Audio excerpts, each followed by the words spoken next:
তোমার হাতে। সেদিন ছিল ওয়াসিফের জন্মদিন, তো কেক কিনতে গিয়েছিলাম। কেক বিক্রেতা ভুল করে ওয়াসিফের বদলে ওয়াসিম লিখে ফেলেছে। এমটা মুছে আবার এফ লিখতে বললাম, তো ঠিক করছিল। এক্সাইটেড হয়ে গেছে ওয়াসিফ অনেক বেশি, নিজের কেক নিজেই কিনতে চলে আসছে, প্লাস সে অনেক চকলেট আবদার করতেছে। তো আমরা কেক কিনা শেষে নাস্তা করতে হোটেল সুপারস্টারে চলে আসলাম। স্টারে অবশ্য বেশি কিছু নাস্তা পাওয়া যায় না, পুরি, ফালুদা আর এই যে মোগলাই পরোটা। তো আমি এটা খুবই পছন্দ করি। তো যথারীতি দেখতে দেখতে 12টা বেজে গেল।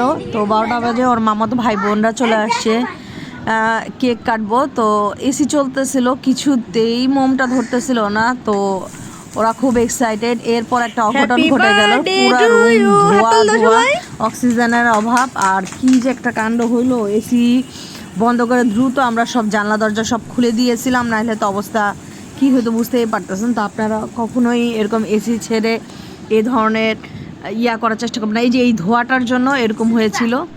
তো যাই হোক, কেক কাটা শেষ, তারা আনন্দ করে চলে গেল। সকালে সবারই স্কুল আছে। তো পরের দিনের কি কি হয়েছে দেখাচ্ছি। তো পরের দিন আমরা স্টারে আবার চলে আসি। স্টারে কিছু বাচ্চা কাচ্চার সাথে আমরা সবাই একসাথে মিলে ওয়াসিফের বার্থডে সেলিব্রেশন করব। মানে আজকে তো টোটাল আজকে সারাদিনই বার্থডে সেলিব্রেশন হচ্ছে। তো আমরা সবাই যে যার পছন্দ মতো খাবার অর্ডার করছি। তো কেউ কাচ্চি খাচ্ছে, কেউ মোরগ পোলাও খাচ্ছে, আর আফরোজ আর ওয়াসিফ বলতেছে তারা হচ্ছে ফিরনি খাবে। আর ওই দেখেন ওই যে মাথা চুলকাচ্ছে ওখানে একটা ড্রোন। তো আমাদের বারবারই ওই সবুজ লাইটের দিকে চোখ চলে যাচ্ছে। তো এই যে খাবার চলে আসছে, আমরা সবাই খাবো এখন। তো আমার এই কুচি সালাডটা কিন্তু খুব ভালো লাগে, আর আমার হাজব্যান্ডের অবশ্য গোল গোল সালাদ পছন্দ। তো আমরা দেখতেছি আমাদের মাটনটা ঠিক আছে কি না।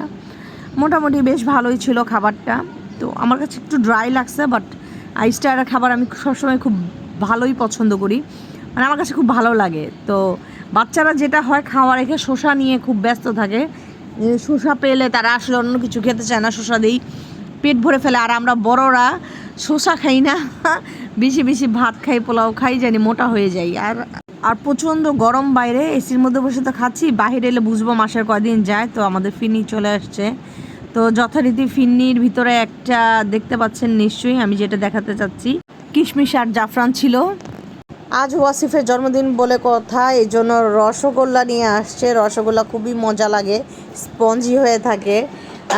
আমি এটা খুব পছন্দ করি, কারণ টিপ দিলে সব রস বেড়ে যায়। তারপর আমি এই স্পঞ্জ টাইপের মিষ্টি হয়ে যায়, তারপর আমি এগুলা খাই।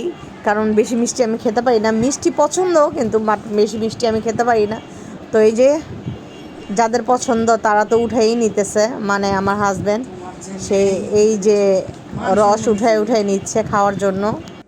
অবশেষে এসির মিস্ত্রি নিয়ে আসলাম। কি হয়েছিল, ভয়ে আর এসি ছাড়তেছিলাম না।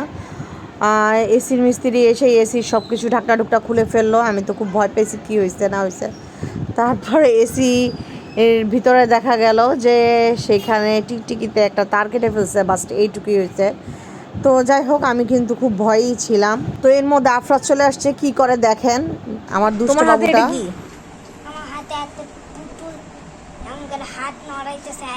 আমি তো ভয় পাইতেছি, এটা কি পুতুল? কথা বলবো না, বুঝছো? কেন কথা বলবো না? আমার তো এমনি ভয় করতেছে, আমি তো এমনি কথা বলতেছি। তাই মা কেমন দেখা যায় ওকে? ওর চেহারাটা এরকম কেন? এটা কি? ওরে বাবা,